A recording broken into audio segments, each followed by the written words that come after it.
of God's word. So Paul has been dealing with a lot in 2 Corinthians and in 1 Corinthians. Paul has been fixing and rebuking and correcting and challenging and at times saying some things in a very harsh way to the church of Corinth. He's trying to say, come on, guys, let's fix these problems. And he's not just going after he's not just going after the external symptom. In many cases, he's going to the deeper root of the problem. All right, and trying to see that when you study 1st and 2nd Corinthians is very important. But as we get to 2 Corinthians chapter 13, verse 11, Paul is wrapping up his letter. All right, in verse 11, he says this, 2 Corinthians chapter 13, verse 11, finally. Now stop right there. Finally. Right? Now, I know I have to make a joke here because when my church members hear me during a sermon going, finally, to conclude, they know that really means I'm going to continue for another 25 minutes. Okay. But Paul, he keeps his promise here. He says, finally, and he only goes, a couple of more verses. All right. Finally. All right. In conclusion, to bring this to an end, he goes, finally, brethren, farewell. All right. Here's Paul's concluding words to this church. Now, he said a lot, but sometimes when you preach, preachers know this. You can preach for 45 minutes and preach for an hour, but there's always that feeling, I need to say at least one more thing.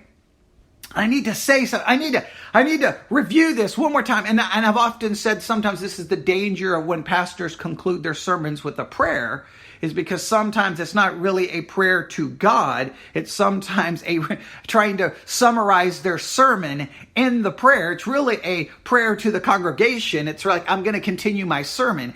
It's hard not to do that because you've been preaching for an hour and all you're thinking about is the sermon. And so now when you bow your head to pray to God, you're kind of really just re-preaching the sermon, and, God doesn't really need to hear your sermon. You really need to just pray. And it's hard. I so many times I'll start praying at the end of a sermon and realize, man, I'm just re-preaching my sermon. And it's always convicts me. But here, finally, brethren, farewell. What is Paul going to try to leave them with? What is he going to try to leave this church with? What is he going to leave you and I with? Here we go. You ready? There's a list here. Number 1, finally, brethren, farewell. Number 1, be perfect. Be perfect. Now, what does that mean, be perfect? Now, obviously, he's not calling for absolute sinless perfection, because that would be a fool's desire, since obviously Paul himself was not perfect. Remember, the things I want to do, I don't do, and the things I don't want to do, I do. No one in the church of Corinth is ever going to be perfect, but he's speaking of, I think, and I would challenge you to do, I'm not going to give you too many of the answers here, because I don't like you to be passive listeners, but I like you to be engaged learners. I want you to be active students. You can look up in all the Bible study tools that are available to you. Look up this idea of look up the word perfect. What is the Greek word for perfect? And what does it mean? I know what you're thinking, man, well, on your devotionals, you never give me answers. You just give me questions, right? Because I want you to I don't want you to just rely on me. I want you to study the Bible for yourself. But what does Paul mean by be perfect? I'll give you kind of a hint. It seems to be the idea of being complete. Some may say being mature. Now that you kind of have to imply that for the meaning of the Greek word, but be complete, right? Be complete, be mature, right? Don't be lacking in anything, right? Have it all put together right. Get everything put together right. Maturity, completeness. Now, that's not complicated. That's just a challenge.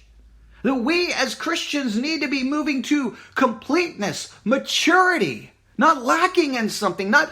It's like taking a net and make sure the net's all put together so that when you throw it in the water, fish are just not swimming in and out, right? You want to be able to catch whatever you want in the net. Make sure it's complete. Make sure it's all put together. Be perfect. Be of good comfort. Be of good comfort. So number one, he wants this church to remember, hey, be perfect, be of good comfort. Now, what does Paul mean about be of good comfort? What does he mean by that? Well, if we bring up some other translations of this, all right, be perfect, be of good comfort. Let me read how some other ones state this, all right? The New International Version says, strive for full restoration, encourage one another. All right? That's interesting. Grow to maturity, encourage each other. New Living Translation. ESV, aim for restoration, comfort one another. All right? Aim for perfect harmony, encourage one another. I think you get the idea. So it seems to be what's being challenged here is be perfect, be complete, all right? Be mature, right? Be of good comfort, all right? The idea is comfort one another, encourage one another. As Christians, we have to think about one another. We can't just think about ourselves. What are you, so we'll challenge each other today, right? I have to ask myself this, and you can ask yourself this question. Are you truly complete and mature spiritually speaking? What is lacking? What do you need to fix? Right? It's not about sinless perfection, but it's about a maturity, a completeness. You're not lacking something. What are you lacking in your spiritual life? What do you need to fix? Be of good comfort. Are you someone who comforts others, who encourages others, or you only think of yourself? What are you doing to encourage? What are you doing to comfort? What are you doing to help? What are you doing to make other people's Christian life better? Encouraging them, helping them. So be perfect, be of good comfort, be of one mind. Be of one mind. Unity. Christians, we need to be unified as much as possible. Now, again, we do not preach, and I do not preach, unity at the expense of truth. We do not compromise truth for the sake of unity, but we try to find unity, and especially within a congregation, because this is written to a congregation, to the church at Corinth, within one body, within a church, there has to be unity. There has to be people of one mind. And this is not just, and I want to make this very clear, this can't just be one mind doctrinally. Okay, there's the doctrinal statement, we all agree with it. It's one mind in purpose, one mind in commitment, one mind in dedication. All right? So be perfect, be of good comfort, be of one mind, live in peace. Live in peace. So it's a challenge here, right? Finally, brethren, farewell. Be perfect. Number one, be perfect. Number two, be of good comfort. Number three, be of one mind. Number four, live in peace.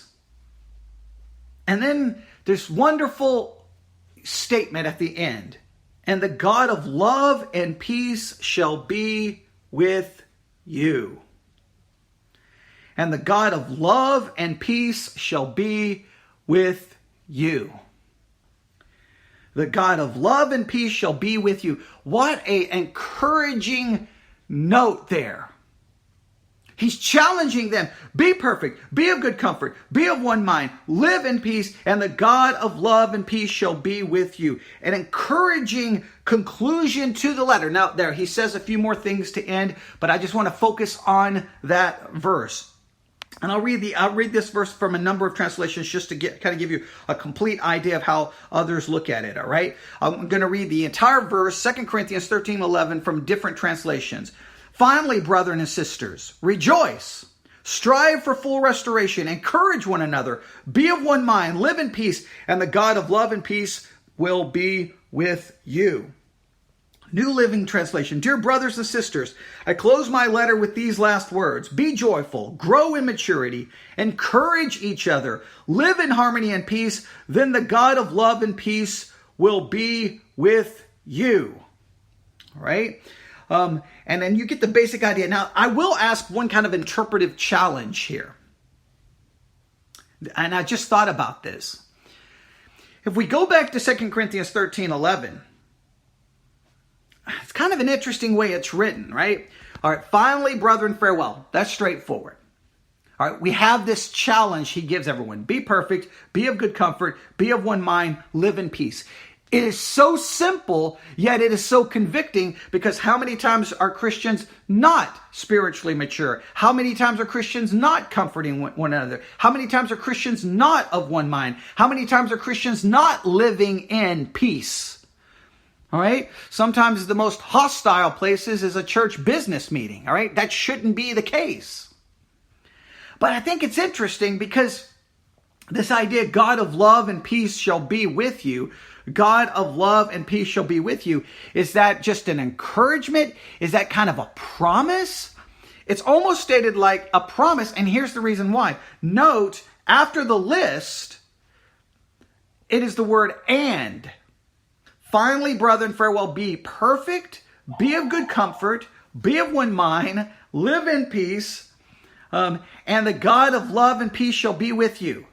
Finally, brethren, farewell, be perfect, be of good comfort, be of one mind, live in peace, and the God of love and peace shall be with you. It is the and there that is interesting, because it's almost kind of written in a way that, hey, if you do these things and...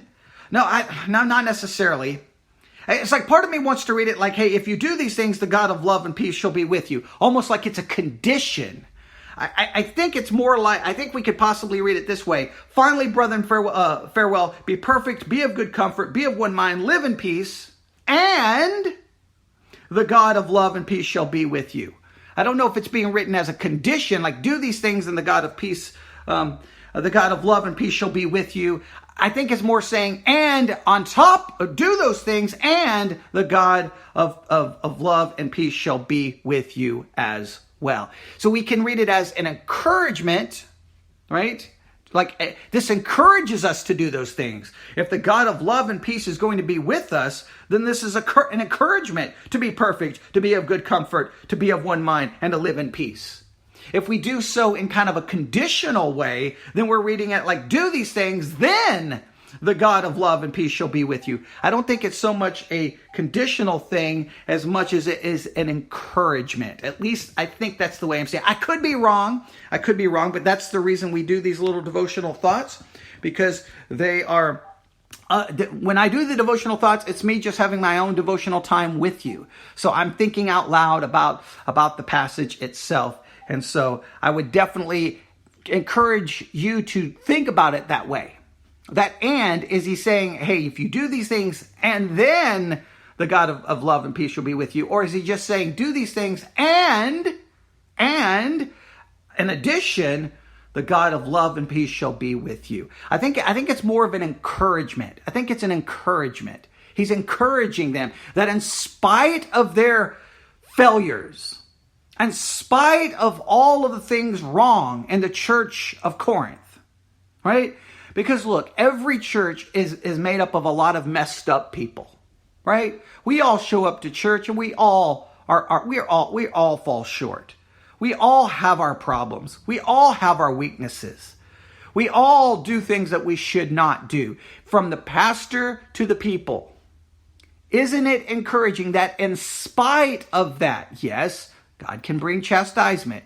1 Corinthians tells us of the punishment and the chastisement that occurred during for people partaking of the Lord's Supper in an incorrect manner. We also have the challenge in 1 Corinthians about exercising church discipline. There was all kinds of problems going on in the church of Corinth. Isn't it encouraging that when you get to the end of 2 Corinthians, there is this encouragement that the God of, I want to read it correctly. I don't want to misquote it here. That the God of love and peace shall be with you. The God of love and peace shall be with you. Isn't that encouraging that even in our failure, even in our mistakes, the God of love and peace is promised to be with us? And the reason the God of love and peace will be with us, in spite of our failure, in spite of our mistakes, in spite of how our churches don't always handle things in the right way, is because of what Jesus Christ accomplished for us.